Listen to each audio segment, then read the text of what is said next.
High, welcome back to my new video. तर तुमचं सगळ्यांचं पुन्हा एकदा माझ्या किचनमध्ये स्वागत आहे। तर आपण आज हिरव्या वाटणामध्ये बटाट्याची चटणी बनवणार आहे। त्याच्यासाठी मी काय काय घेतलेले तुम्हाला सर्वात पहिले तर दाखवते। तर मी 3 ते 4 कांदे इथं बारीक चिरून घेतले, अर्धा टोमॅटो चिरून घेतलेला आहे आणि इकडे हिरव्या वाटणामध्ये काय काय घेतले ते दाखवते। तर 5-6 पाकळ्या लसणाच्या घेतल्यात, खूप सारी कोथिंबीर आहे आणि हिरव्या मिरच्या आहेत, जे की तुम्ही कमी जास्त करू शकता तुमच्या हिशोबाने तिखटाचं प्रमाण। आता हे जे वाटण आहे आपल्याला मिक्सरला फिरून घ्यायचं आहे आणि कांदा आणि टोमॅटो चिरून घेतलाय मी। आणि इकडे बघू शकता कढईमध्ये मी बटाटा चिरून छान मस्त असं मिठाच्या पाण्यामध्ये घातलाय, म्हणजे तो काळा पडणार नाही आपल्याला फोडणी देईपर्यंत। तर मी एका साईडला ठेवून घेते त्याला। आणि आपण हे जे वाटण आहे हिरवं, तर हे मस्त मी कोथिंबीर वगैरे छान धुवून घेतलेली आपण आता याला मिक्सरला फिरवणार आहे। आणि पाणी न घालता आपल्याला हे जे वाटण आहे फिरून घ्यायचंय।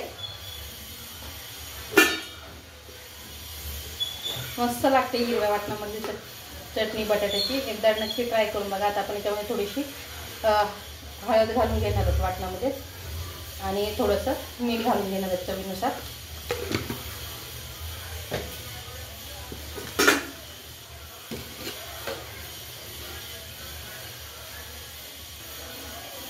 आणि चवीनुसार मीठ घालून घेणार आहे त्याच्यामध्ये।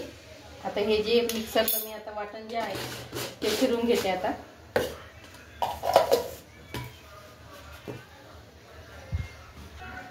तर बघू शकता या प्रकारे मी वाटण काढलेले, न पाणी घालता। याला आपल्याला पाणी घालायची गरज पडत नाही, कारण याच्यामध्ये कोथिंबीर असल्यामुळे छान असं बारीक भांड्यामध्ये काढायचं आहे, पण छोट्या भांड्यामध्ये, म्हणजे छान असं बारीक निघतं ते। आता एका साईडला ठेवू आपण आणि फोडणीची तयारी करू। तर फोडणीसाठी मी मोहरी आणि जिरं घेतलेलं आहे। तर बघा कढई गरम करायला ठेवली होती मी आणि त्याच्यामध्ये 4 चम्मच मी 4 पळ्यांनी तेल घालून घेतले। तर मी तेल जे आहे ते थोडंसं जास्त घातलेलं आहे, कारण याच्यामध्ये आपल्याला पाणी घालायचं नाही, बटाट्याच्या चटणीमध्ये वाफे शिजून घ्यायचं आहे, त्याच्यामुळे ह्या चटणीला थोडंसं तेल जास्त लागतंय। तुम्ही कमी जास्त करू शकता, पण तेल जास्त असल्यामुळे चटणीची जी चव आहे एकदम मस्त लागते खायला बघा। तर आता आपण तेल गरम करायला ठेवलेले, आपण आता याला फोडणी देऊन घेऊ। तेल गरम झालं की आपल्याला याच्यामध्ये अर्धा चम्मच जिरं आणि अर्धा चम्मच मोहरी घालायची।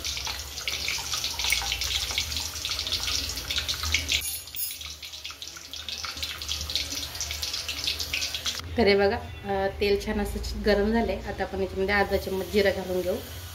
मस्त तळल्याच्या नंतर याच्यामध्ये अर्धा चम्मच आपल्याला मोहरी घालायची। तर हे बघा छान असं मस्त दोन्ही पण तळले गेले। आता आपण याच्यामध्ये जो बारीक चिरलेला कांदा होता तो घालून घेणार आहे।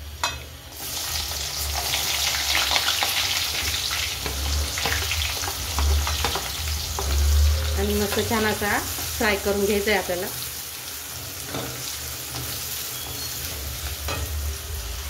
तर हे बघा कांदा छान फ्राय होतोय आणि कांदा आपल्याला गुलाबी होईपर्यंत थोडासा फ्राय करून घ्यायचा आहे, नरम होईपर्यंत।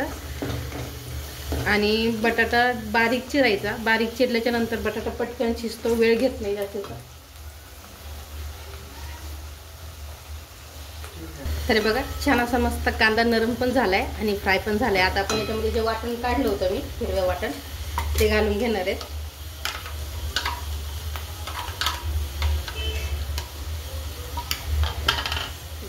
वाटण घालून घेऊ आपण याच्यामध्ये। आणि ही जी चटणी आहे तर थोडीशी तिखट असली ना तर खायला थोडीशी झणझणीत अशी मस्त लागते, कारण बटाट्यामध्ये थोडासा आधीच गुळचटपणा असल्यामुळं बटाट्याची जी भाजी आहे तिखट जर असली तर अजून एकदम चवीला छान लागते बघा। आपण पूर्ण वाटण घालून घेणार आहे त्याच्यामध्ये आणि मस्त एकजीव करून घ्यायचं आहे आता हे, आणि छान फ्राय होऊन द्यायचं आहे। तर हे बघा मसाला छान फ्राय झालाय। आता आपण याच्यामध्ये जे बारीक चिरलेला बटाटा होता तो घालून घेणार आहे। आणि नंतर टमॅटो याच्यामध्ये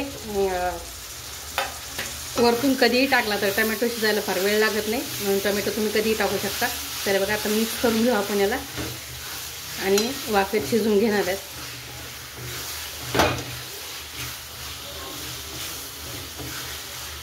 तर ही जी भाजी बनवली मी बटाट्याची चटणी बनवली, तरी तुम्ही छोट्या मुलांच्या टिफिनसाठी किंवा डब्यासाठी कशासाठी बनवू शकता। एकदम छान लागते, चवीला एकदम भारी लागते।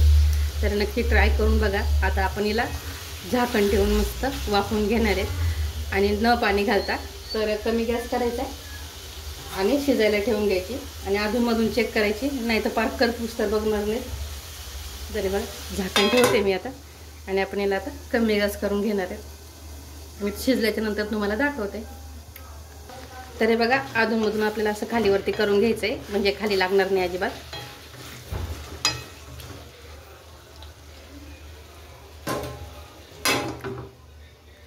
तर हे बघा मस्त अशी चटणी रेडी झालेली आहे आता हिरव्या वाटणामधली. आपण आता याच्यामध्ये कोथिंबीर घालून घेऊ आणि खाण्यासाठी रेडी आहे आता ही चटणी. आवडली असेल तर नक्की लाईक करा, शेअर करा आणि सबस्क्राईब करा. चला बाय.